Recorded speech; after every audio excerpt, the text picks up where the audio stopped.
Welcome to this, the 63rd Chelsea Flower Show, staged by the Royal Horticultural Society here in the Royal Hospital grounds at Chelsea. I'm joined by Alan Titchmarsh. Alan, it's going to be a vintage year for gardeners, I think. Isn't it just? First of all, the International Garden Festival at Liverpool, slowly developing over 6 months and changing seemingly with every week. And then here at Chelsea, everything coming together for a marvellous 4-day show. It's almost like a great family reunion. All those nurserymen arriving and meeting sort of once a year, looking to see what one another have, and some super quality, lovely plants. Oh, it's a real place to meet old friends, both in terms of people and plants, but also this year some very promising newcomers, and I think 1 or 2 new plants that are going to be with us for an awful long time. Well, and those gardens, wherever the architects keep dreaming up these quite brilliant design ideas, I really don't know. Well, this is the great thing about Chelsea. Of course, you can come and you can take ideas away, and if you wait long enough, you can take plants away too. Yeah. And not just the finest horticultural show in the world, but also the start to London's social calendar. There's great excitement among the exhibitors with the arrival of the first official visitor, Her Majesty the Queen, greeted for the first time by the new president, Mr. Robin Herbert and Mrs. Herbert. Earlier, Mr. Herbert conducted the Prince and Princess of Wales on a surprise unofficial visit. They showed much interest in the whole show and paid particular attention to the Victoria Garden and tiles and the chalk garden from Cheltenham, which isn't so very far from their own home.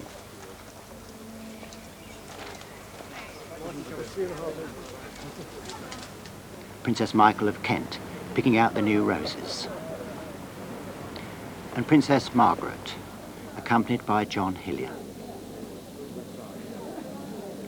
Lou Russell with Princess Alexandra amongst the old-fashioned roses.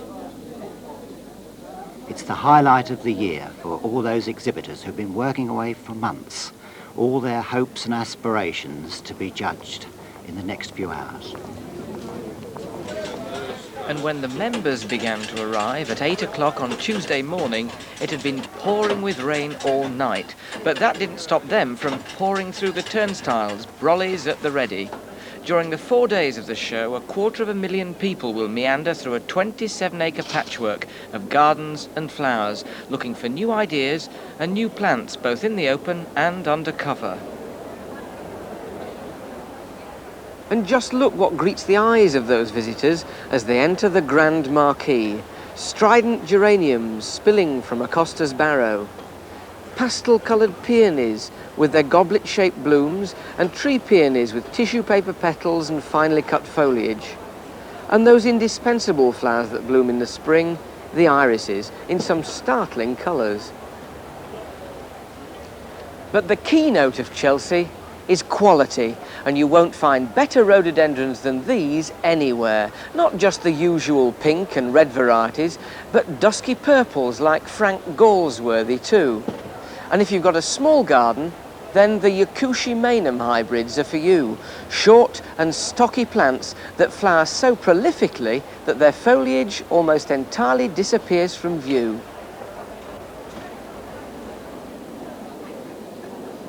Long-stemmed, perpetual flowering carnations, and lots of different cultivars to choose from in a wide variety of colours. But if you're looking for something new, then you want to watch for the spray carnations. And we have, for the first time, the micro types with very tiny flowers. But you need heated glass for these. If you've just got a windowsill, then you have to go for the mini carnations. And when they finish flowering, you can plant them in the garden, and they'll come up year after year. And just look at the range of St. Paulias, the variety there, and the quality. Just 1 6-inch pan with that huge plant of Wonderland. There's quality in the growing. Or for something different, fancy pants. It is a fancy one too. Some of those flowers tend to go white when you grow it for several years.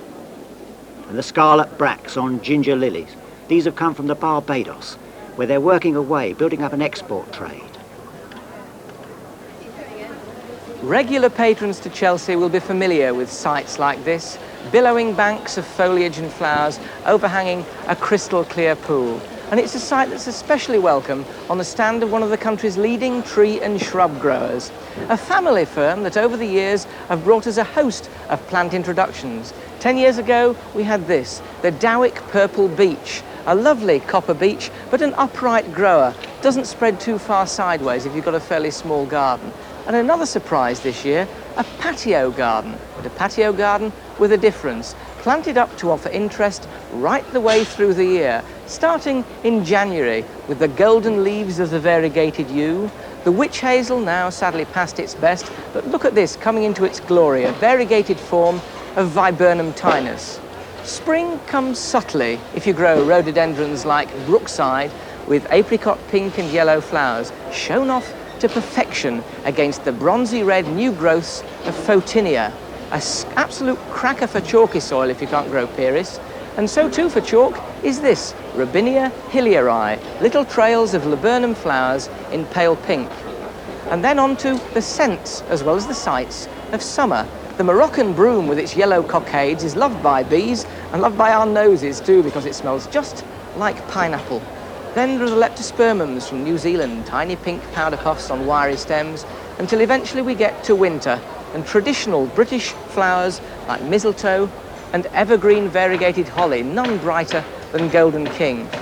And not many evergreens as good as this one either, New Zealand flax with spiky leaves as tough as old boots, brilliantly leathery and fine as a statuesque specimen in your garden, whatever its style. Roses from the 17th century, and there's great interest too in conserving all that's best from old-time gardening. And if you've wondered about Bourbon rose, then here's that lovely Madame Isaac Perrier, fully double and beautifully fragrant. But if you've heard of things like damask, then we've got damask roses here, but some of the old varieties have been grown for years. The climbing rose here, Madame Alfred Carrier, suits a north wall quite well. But you've got to be careful because some of these old varieties aren't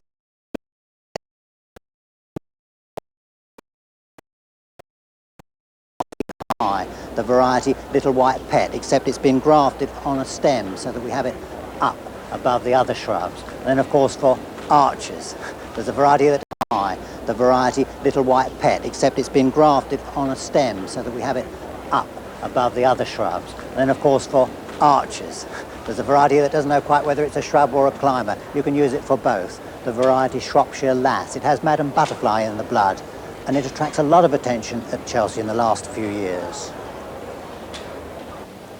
And where would you put your Victorian roses?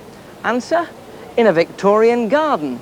This year marks the centenary of one of the country's leading gardening weeklies, and to celebrate, they've built a Victorian villa garden that's the kind that would have been around in 1884 when the magazine was founded. Up at the top of the slope here, a rustic summer house, useful for sheltering from rain or from sheltering from the hot summer sun, and alongside it, a classic Victorian garden plant, the monkey puzzle tree. The ones that were planted by the Victorians are quite strapping now, but this chap here, well, he's still a youngster. And if you've got a Victorian villa garden and you're finding in it great lumps of clinker and you're not quite sure what they were used for, well, take a look here and your problem's solved. They were used to build rockeries, amongst which would grow ferns, the pride of the Victorians. Here they are in all their shuttlecock glory. They used to have far more varieties than you'd believe, with crispulated edges and fuzzy little tops. The trouble was, when the war came, interest in them ceased and a lot of them disappeared. But they're coming back now, and so too are the ivies, kinds with coloured and frilly foliage, here set off beautifully in this rustic tub which surmounts yet another rustic tub beneath. Every little detail has been captured in this Victorian villa garden, from the ropework edgings to the beds and borders to a rustic seat. And what do you put in your flower beds in a Victorian garden? Victorian bedding, quite formal in tiers, alternanthera, lobelia, begonias, leading up to that tall ivy which gives a bit of height. All of which goes to prove that not every single Victorian garden that was ever made was cold, dank, dreary and packed with dull evergreens.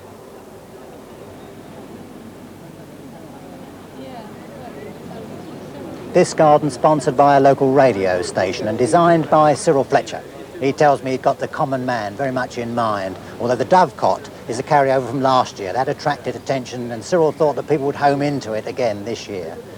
But the square pond with straight sides so that it's easy to mow, and the border sides too.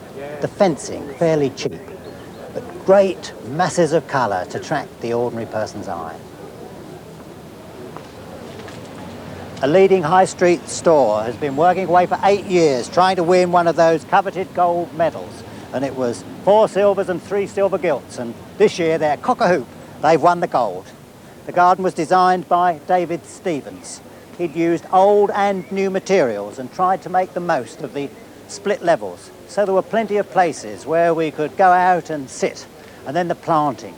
Those great mounds of rhododendrons, grown as much for the foliage throughout the year as the flowers in May. And then the azaleas, full of colour now and fragrance. And then autumn colour on the foliage. And the white nicotiana. And a complete contrast with that mix of conifers in all the different colours.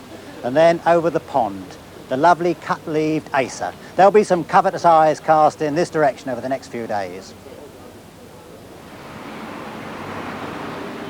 Quite regardless of the weather, they flock in and out the marquee as you see the brollies jostle. And there's so much to see, whether you've got an established garden which you want to renovate or you're starting from scratch. There's plenty to inspire you here. And it's fun actually eavesdropping, hear what little groups say to one another, with visitors from as far afield as New Zealand to Kansas, from Bromley to Birmingham. And don't be afraid to ask advice. Chelsea is the perfect place. There the experts can tell you what to choose. Ronald Blom, sorting out the very best tulip for one visitor's garden. But don't be afraid to make notes either, because when you get home, you'll forget what they've said in a few weeks' time. No reason either, whilst you're there, why you shouldn't place an order. Then in a year or two's time, you'll have a souvenir from Chelsea 1984 in your own garden.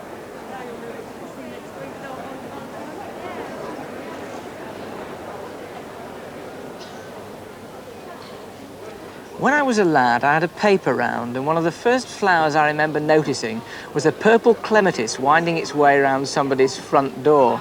But what an array of varieties you can get nowadays. Even small ones like this Japanese Clematis florida Seaboldiana, flowering from late June right until September. A smashing plant too if you've got chalky soil. And that's where the garden pinks belong. These are new modern varieties that'll flower right the way through the summer, not just like the old ones. And that superb maypole effect was designed by David and Anne Hitchcock. They actually had to get 16 members of the public to stand and hold the ribbons and walk once around the stand to plait it from the top. But what a sight they've got, showing that these garden pinks are brilliant cottage garden flowers. And nowhere do Madonna lilies seem to do better than in cottage gardens. It was often said that the lord of the manor had great difficulty in growing these, but they'd grow to perfection in the plots around his cottagers' dwellings. Ah well, not all lilies are quite so difficult. We've now got a range of modern hybrids that will thrive in any reasonable patch of well-drained earth, in sun or dappled shade. But if you've got really sticky clay that seems intractable and miserable as far as most plants are concerned, try astilbes. These frothy, foamy flowers of cream or pink or crimson really love plenty of moisture. But don't worry if you've got dry and baked earth, because there you can grow grey and silver-leaved plants, fine silky filigree foliage or bold woolly leaves that's really at home on any sun-baked patio. Mr. Alan Bloom, internationally famous for his collection of herbaceous and hardy border flowers and the way that he plants them in an island bed that you can view from all sides. But his son Adrian's in charge here, and he's seen fit to stage in the more traditional style, a long border backed by tall conifers, and packed in a collection of over 30 different varieties of hostas. I bet if Alan was here, there'd be some discussion as to whether the hostas should be quite so overpowering. And then just across the style, that's where Adrian shows how he's carved a niche for himself, growing a tremendous range of the dwarf and slow-growing conifers, an immense variety of leaf shape and different colour, especially attractive in the spring, and then expanding further with a collection of the less common and more attractive shrubs. For example, the viburnum pink beauty. There's a plant which will attract the cut flower ranger's eye, and that excorda, the bride, very free flowering and a nice arching habit to it. But then this magnolia, it's a new hybrid from the States, a cross between stellata and liliflora, the cultivar called Jane. Here's a plant that the keen plantsman will be noting with interest. Whether it's pure laziness or an earnest desire to bring back our native flora, I'm not quite sure, but wildflower gardening is certainly on the up and up. Mind you, it'll take you a few years to get a green sward like this, where yellow rattle and purple orchids are as prolific as buttercups and daisies. But seeds are available now for sowing your own little bit of meadow at home, and however small your garden, it's worth a try. But one wildflower you won't welcome, I think, is the bracken, here growing against this gnarled old tree stump. But here it is at home because it's growing in Richmond Park. Michael Baxter Brown and his team of lads have had the job of creating the stand this year for the Royal Parks, and they have created a Royal Deer Park. Look down on the grass and you'll see the antlers from some itinerant stag. A badger gate to let old Brock get through the fence when he fancies a walk. But how do you disguise a tent post? Well, in a deer park, you do it with a hollowed out tree trunk like that. Now, Richmond Park is famous for its Isabella plantation, decked out with glorious rhododendrons. Not the boring Ponticum variety with its dark green leaves, though here they've got the fabulous variegated variety of it. No, mainly the deciduous and evergreen azaleas that are absolutely blissful at this time of year, scents as well as sights. The stream of the Isabella plantation wanders down to a limpid pool, and at the side of it, well, what we Yorkshiremen call water blobs, but down here in the south, they call them kingcups. There can be no better flower for a royal park. And for the bathroom, then the stag's head fern, Platycerum grande, that likes the humidity, staged here on a lovely old trunk with moss. And that humidity too, with the water hyacinths bubbling. All part of the exhibit, beautifully staged by Janet and Barry Findon from Lovedene in Hampshire. They're recent exhibitors to the Society show, and they're really making a name for themselves. They can arrange stuff artistically. And close by, the orchids. 7 or 8 stands with tremendous variety. Once you get bitten by growing these plants, then there's no end to it.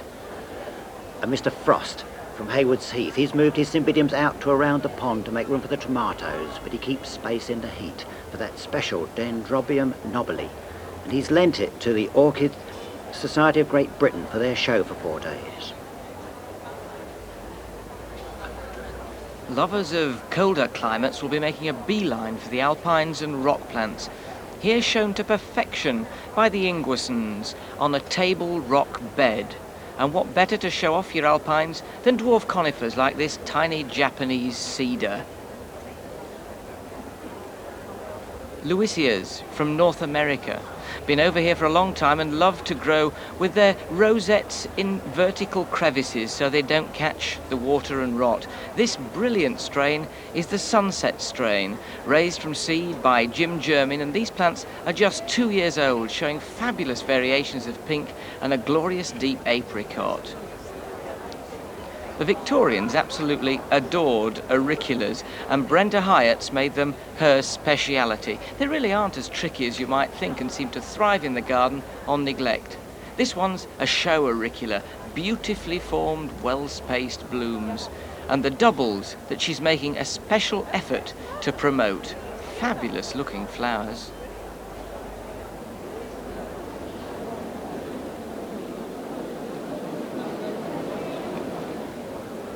Beautiful begonias and delphiniums from Pensford in Bristol. Mr. Albert Shepherd worked for 61 years for this company until he died recently, and he'd be proud of the quality that his colleagues are following him, not only in their display but in the individual blooms. I mean, look at the size of that great white Bernard Klein and the rich pink Falstaff. Imagine transporting things like Masquerade with that Picardy pink edge all the way from Bristol. And already they're routing the cuttings ready for next year's display, and it just needs cold glass through the spring to advance them 3 or 4 weeks, because in June or July we'll be having spikes just like this in our own gardens. Trees and shrubs are the trademark of this Suffolk firm who've been exhibiting at Chelsea for generations. But it's over the last few years that they've been delighting their audiences with a wide range of climbing plants, here trained over a rustic pergola. Not single plants up single posts, but clematises mixed with roses, and honeysuckle with roses too, for a symphony of fragrance. And alongside a bank of that plant that really is at its peak at this time of year, Viburnum tomentosum, with those sterile florets sitting there on the flat and tabulated branches. Now, don't let anybody persuade you that there are no fashions in gardening, for there most certainly are. And at the moment, it seems to be green plants that are really in vogue. None are brighter and more livid than Euphorbia wolfenii, a very statuesque plant, happy in any dappled shady corner. And so popular are the hostas nowadays, with their variegated or green leaves, that there's even a society devoted partially to them. How long, I wonder, before we have a Solomon's Seal Society for this little beauty? But over the top, the pièce de résistance, a laburnum arch, a copy of the one at Bodnant in North Wales, home of the Society's past president, Lord Aberconway. These plants are just 5 or 6 years old. They've been trained up and bent over bamboo poles and then eventually put on to a wrought iron framework, looking at the peak of perfection at the moment and absolutely delighting the crowds. I think they'll delight Lord Aberconway too. The new president this year is Mr. Robin Herbert, another gardener from Wales. I wonder, sir, can I ask you what you think of this year's show in your new position?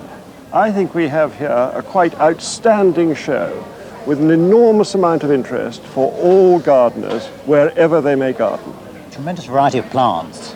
I think it's absolutely fascinating, the number of plants. A lot of new plants, new introductions, new techniques of growing them. I think that all gardeners can't afford to miss Chelsea this year. But then what of the future? A new man at the helm, where is the Society going? The Society, I think, will continue to evolve in the future as it has in the past. We take our steps slowly, but we do respond as times demand, with economic change, changes in the horticultural industry, changing in the things that gardeners want to grow and do.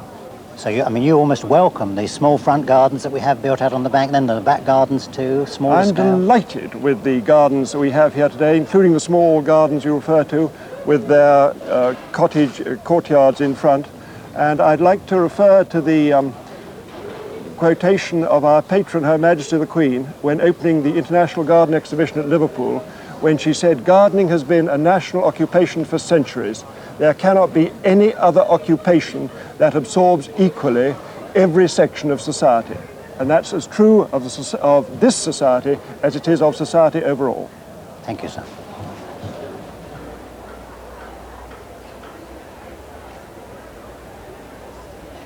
If you think that Chelsea Flower Show can't possibly offer you any ideas for your tiny front garden, well, you're in for a pleasant surprise this year.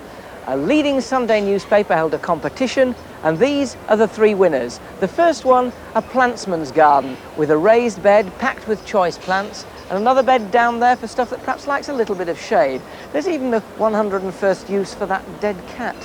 But if you're no plantsman and you're an idle gardener, then this is for you, the labour-saving plot, covered in gravel to show off those evergreen foliage plants. And the gravel will also keep down weeds, very important if you're an idler. But here is a period piece, Victorian tiling, terracotta and grey, more foliage plants and terracotta pots shown off beautifully. So however tiny your plot, this little lot should be just up your street. And a small back garden this time with some beautiful textures with paving and cobbles.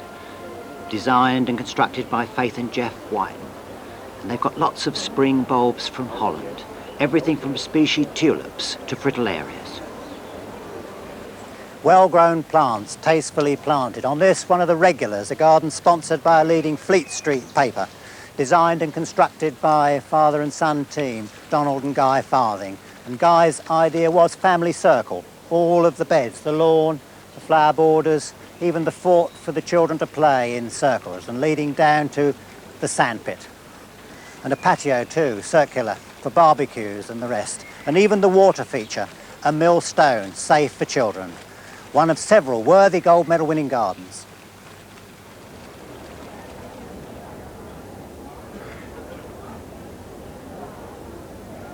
For those keen gardeners who call themselves plantsmen, Chelsea offers a gourmet's feast. Beth Chatto is fast becoming a legend in her own lifetime, and the way she dovetails those flowers and foliage together makes most gardeners green with envy. Now, no plantsman's garden would be complete without Acer palmatum osakazuki. It's the Japanese maple that gives the fieriest tints come the autumn. But a plant that's performing well right now is the golden-leaved form of the Indian bean tree, Catalpa bignonioides aurea. And just look how it shows off the leaves of a brand new Japanese maple, Shishio improved, a glorious rosy red. But Chelsea is traditionally a time when the seasons are mixed together, and the last and glorious remnants of spring are here for all to see in the daffodils. And just as with roses, it's a time at the show here to introduce new varieties of daffodil too. This year, one of the most promising is tripartite. It's got jonquil blood in it, a clustered flower head, a reasonable scent, and a split corona. And it's delighting the nurseryman who raised it because it's increasing at the rate of 3 times the normal daffodil bulb. The trouble is, at the moment, it'll cost you £35 a bulb. The Belgians have brought those beautiful clipped bays from their prize-winning exhibit 3 weeks ago at the Liverpool International Garden Festival. And here on the corner of their really huge stand, there's a good example of what those Belgian growers can produce under glass. The lovely ladder fern, Nephrolepis. And what's become almost a tradition, those great bowls of bromeliads, the Varesia splendens, variety Mayer's favourite. And then the mophead hydrangea, the variety's King George. That's a plant which, when it's finished flowering, you can put it out in the garden and it'll flower in future years. And much the same too with those Japanese azaleas, the hardier types, and the variety here, Brazier. But just round the corner, there's something very special, that Guzmania Whitmacai red. There's a plant which will give colour in offices and homes for weeks.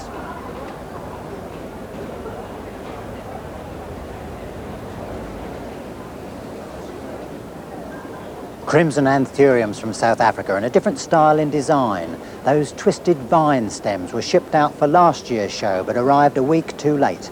And Pam Simcock from Gosport, the arrangers, had them stored in her garage until this year's show, and I can see them becoming quite a feature of the South African exhibit. And all those exotic flowers from the Cape, the orange strelitzia or bird of paradise flower. And great attention too to these ornamental gourds. They used to be dried by the natives to carry water. But if you really want a taste of South Africa, then how about this exotic mix?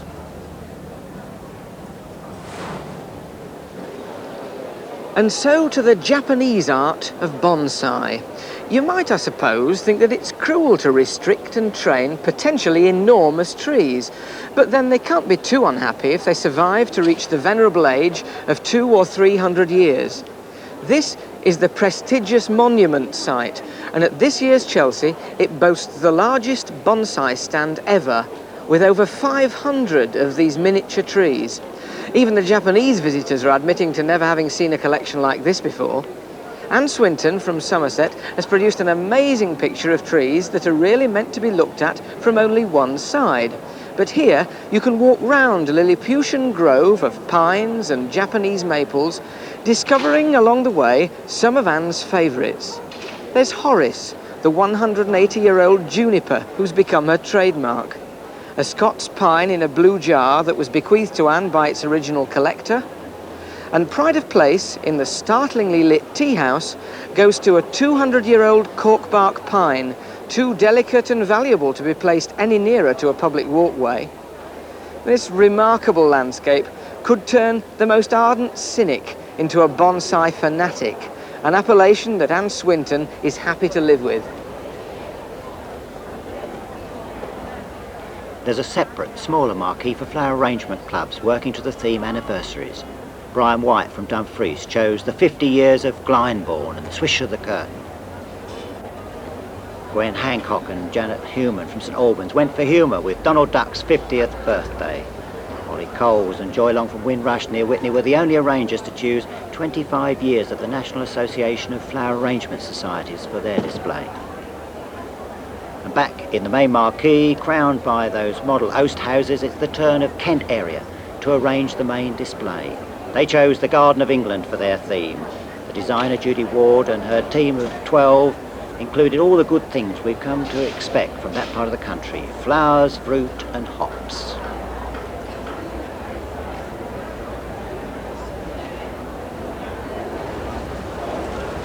Thatched roofs on the exhibit from the National Farmers Union, where individual growers from all over the country have sent the best produce for display.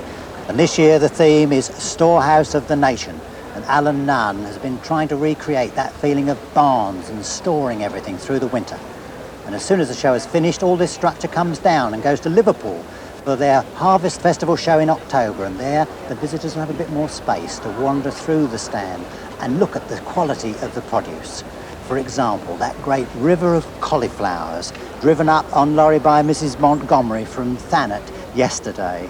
And if you've wondered what's been growing under those seas of polythene sheet in the countryside, it's bunches of carrots like those brought by Mr. and Mrs. Boswell from the Isle of Wight.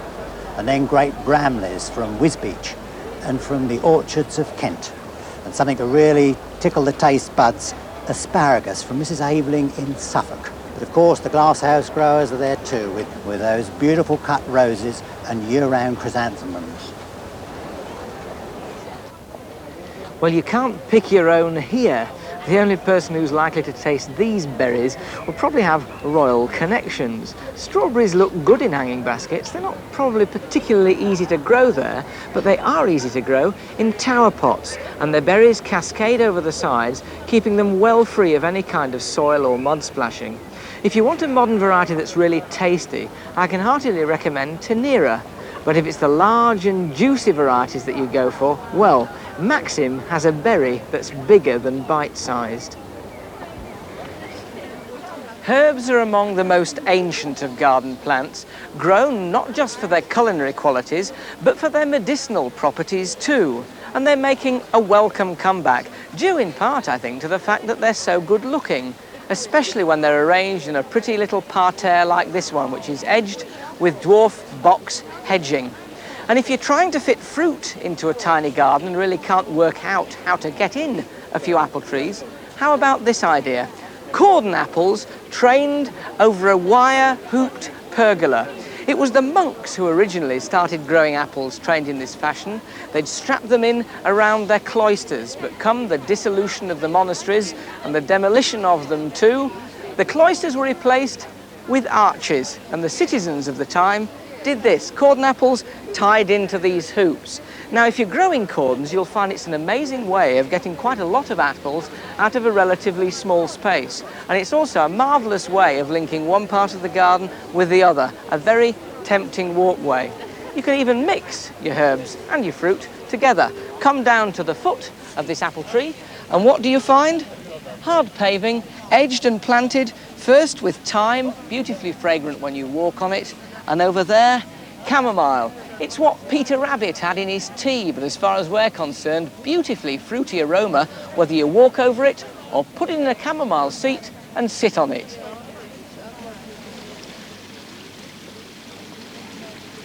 And a complete change of style, with the rock and water garden built at the embankment entrance by Douglas Knight from Formby in Merseyside. He really knows how to place his stones, and has managed to fit in 18 small waterfalls on this long, narrow site. Mr. Richard Cawthorne has the biggest collection of violas in the country. He grows over 400 different varieties, but he was always a bit uneasy about growing them in the marquee for the week of the show because they got a little drawn, and so they're outside here, exposed to the weather. And that's all right because they're perfectly hardy. In fact, one of the toughest is this variety, Inverary Beauty. And Richard said if you want a tip looking for hardy, long-flowering violas, look for that long spur at the back. That's the best indication. But if your choice is something a little more tender, we have every type of greenhouse you could wish. All the different sizes, single and double glazed and automatic vents, greenhouses that lean against the house, or you can even have those super conservatives if you want something very expensive. And if you've got the larger garden, then how about a lovely summer house? The white painted one at about 1,100, or if you're watching the pounds, then the tannelised at 800 or 900.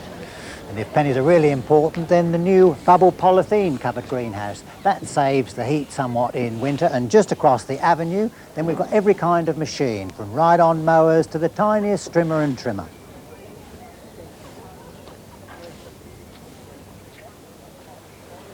But if it's not so much the grass in your lawn, but the weeds that are a problem, well, how about one of these? It's a little touch weeder.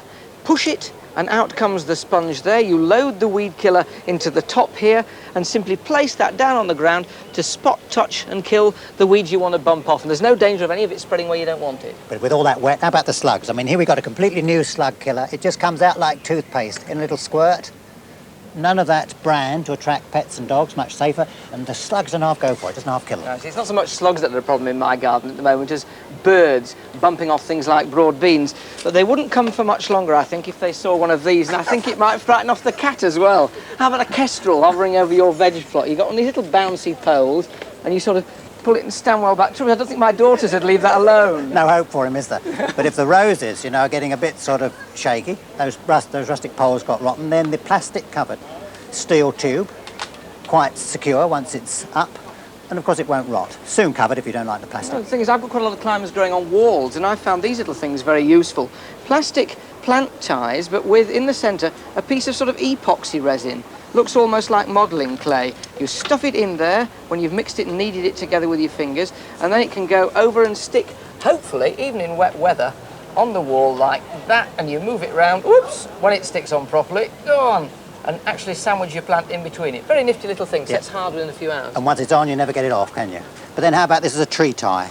Quite a clever idea, really. With a thing like a long nail, fits into there, and you push that right into the soil, a full 18 inches, and then when you start to pull on the guy rope, that swings round and gives you tremendous anchorage to hold up trees and things. Even if you've got a polythene greenhouse in the wind, you might use that to anchor it a bit. And certainly with the trees that you've planted, the thing that they're going to need at this time of year, and they're getting plenty at the moment, is a good shower of rain. But if you don't get the shower, well, how about a hose pipe? Mine's always in a terrible state at home. This thing would do me nicely because you don't have to take the entire hose out as you do with a lay flat hose to use any of it. And something to remind me to wash the car, and a rose that will fit on the end. Very nifty little outfit, that. Well, and then if you want to do your feeding at the same time, you put the liquid feed in the can, and this thing rather works like a carburettor, comes off the end, you see, there.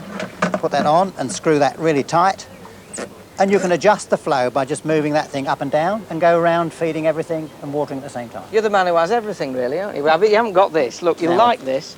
Now, I can see you walking down your rose bushes with this strapped like a fire extinguisher to your waist. You pump it up, it's got fungicide in it, pair of secateurs attached to the end, and every time you cut your rose, psst, out comes a little blob of fungicide. Now, how about that? Trouble is, cost you £85. No hope for you at all. If you've got a very big garden and you want to apply weed killers or feeds, then if you look at that pump, very clever really, because with the speed of the wheels, it increases and decreases the delivery of fertiliser. So the faster you walk, the more fertiliser you get. Very clever design.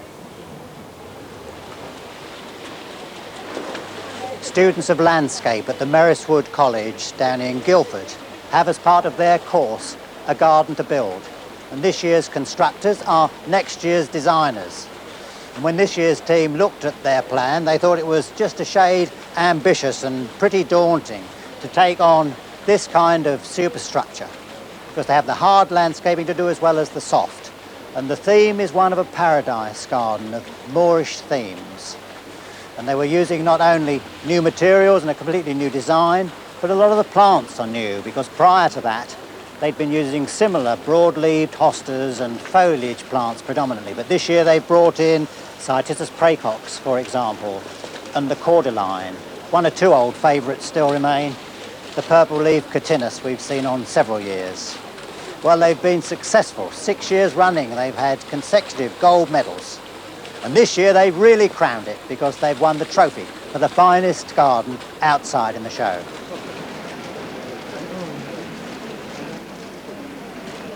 Carefully placed and interesting, elegant figures and works of art are always the features in gardens designed by Peter Rogers. This year, all the construction materials used throughout are concrete to keep down the costs and work within the tightly set budget. After weathering, those surfaces will soon look like natural stone. And some of the octagonal figured paving slabs have been laid in reverse to give the hint of an Italian style.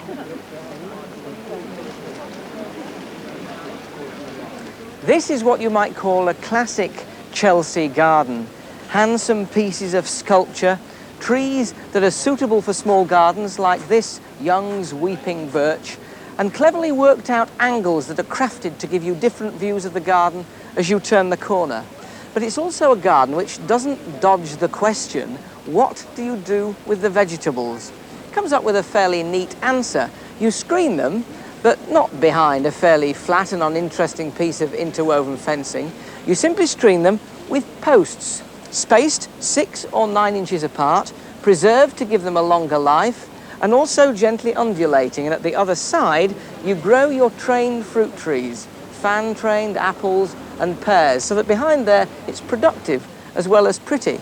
And the top of the fence has its angles too. Up it runs, instead of giving you a boring straight line. We're becoming much more conscious of fencing and screening in gardens, and also more conscious of furniture. It's not simply a matter of going out now and buying tubular, white, aluminium furniture. If you've got a few bob to spare, you can have handsome, tailor-made, dark green jobs like these, designed by David Hicks. And with a mosaic of herbs among gravel, it's a fabulous setting for that rather upmarket town garden.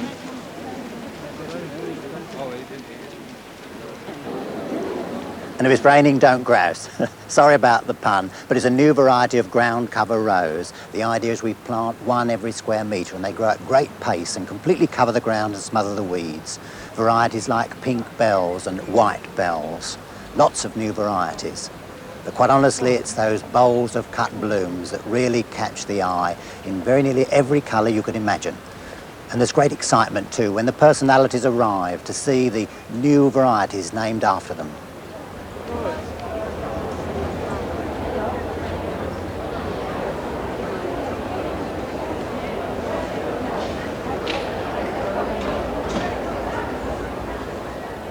But there can be only one Rose of the Year, and this year the title goes to Amber Queen, a large flowered or hybrid tea rose with full apricot yellow flowers, a fruity fragrance and disease-resistant foliage. Yes, I like to see too that some of these roses have been shown grown in containers. You get some idea of the habit. I mean, this variety, Toynbee Hall, you can see it's quite a bit taller and looser growing than the Rose of the Year. Which is really quite stocky. But you know my predilection for shrub roses, often quite sort of outrageous things to grow in gardens, very tall.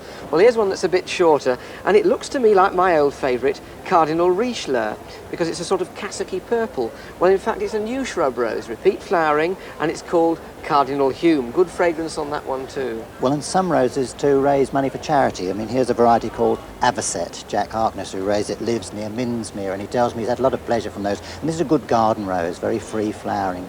It's a lovely place to go. I had a marvellous day there once. Of course, another place you can have a good day is at the Lord Mayor's show. Well, lots of personalities commemorated in roses, and this year Mary Donaldson, London's Lady Lord Mayor, is commemorated in this large flowered rose. Well, and here, Len Turner. I mean, he was secretary for the Royal National Rose Society for years, and so they have this new Floribunda, rather like Handel, you know, this lovely pink edging to the petals, and it has so many flowers that they tell me that the leaves can hardly be seen when it's in full flower.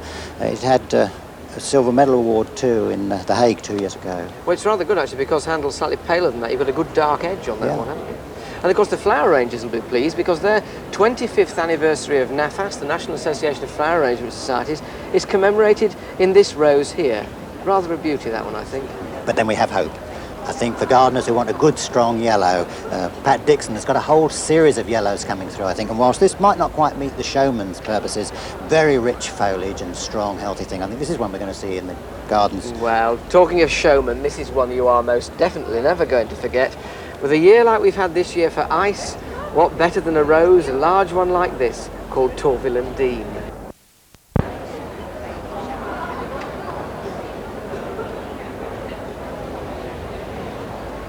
While the rose growers are trying to advance their blooms, the bulb growers are busy holding them back, so that blooms like these glorious flamboyant parrot tulips are at their best this week. All the flowers on this stand were brought over in refrigerated lorries from Holland, and tiny little crocuses were only brought out about an hour before the show opened. This end shows you just what you can naturalise in grass. You don't have to stick to daffodils and snowdrops. You can grow all kinds of weird and wonderful beauties, including the elegant Gladiolus byzantinus, a South European native with a daintiness that's found in no other gladiolus. Iceland poppies. Buy a packet of seed, sow them now and grow them through the summer and give them a little close protection through the winter. And you'll be cutting flowers from June to September. But you'll need to cross-pollinate and select for years and years to get this range of colour and beautiful flower form.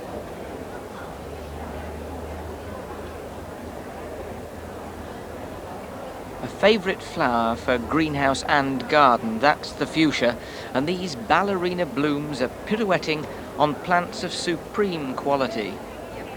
There's the slimline checkerboard, whose blooms drip like icicles from pendulous branches. And swing time, full-skirted flowers that complement to perfection the regal pelargoniums below.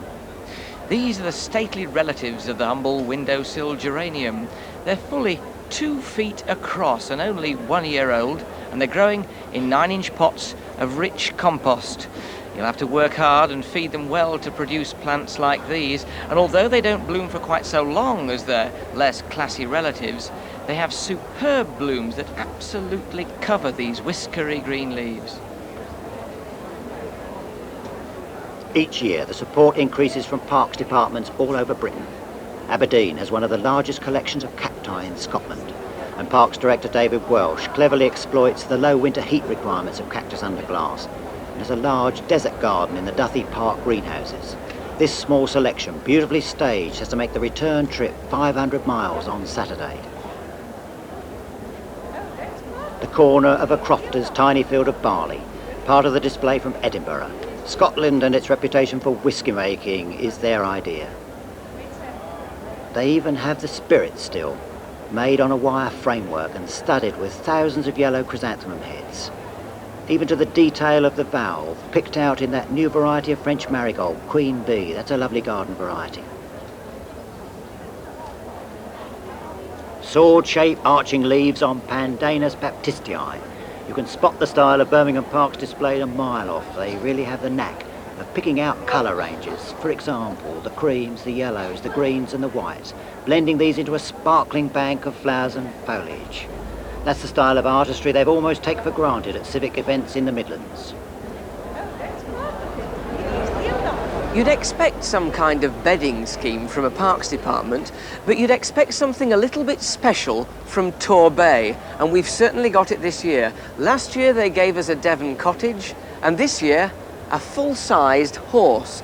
Now they wanted to do Widdicombe Fair, but the prospect of putting on horseback Uncle Tom Cobley and his 6 companions was just a little bit too much for them, and so they've given us a guardsman. They've borrowed gates from a local park, painted them up beautifully, put a sentry box behind him, and here he is sitting on a majestic horse, I should say about 16 hands high, and filled with 15,000 individual plants growing in compost. The horse himself, and I think it's a he, is made out of house leeks, and the guardsman Alternanthera with a busby, or should I say bearskin, made from Ophiopagon, that black leaf plant. Incredibly lifelike, remarkable achievement, and I think something that should really hang around for more than 4 days. Well, there's so much to see, and really knowing what to leave out is difficult. We've only just shown you a selection. Don't you think, Alan? Oh, I think so. And the thing about Chelsea this year that I've noticed is that there are 1 or 2 of the very best garden designs we've ever seen here. And as one lady said to me, she said, it's amazing. She said, you know, the weather, it hasn't damped anybody's enthusiasm at all. You don't expect it to damp the enthusiasm of gardeners. Well, the show's open for 2 more days. Tomorrow from 8 till 8, and Friday from 8 till 5. Good night to you. Good night.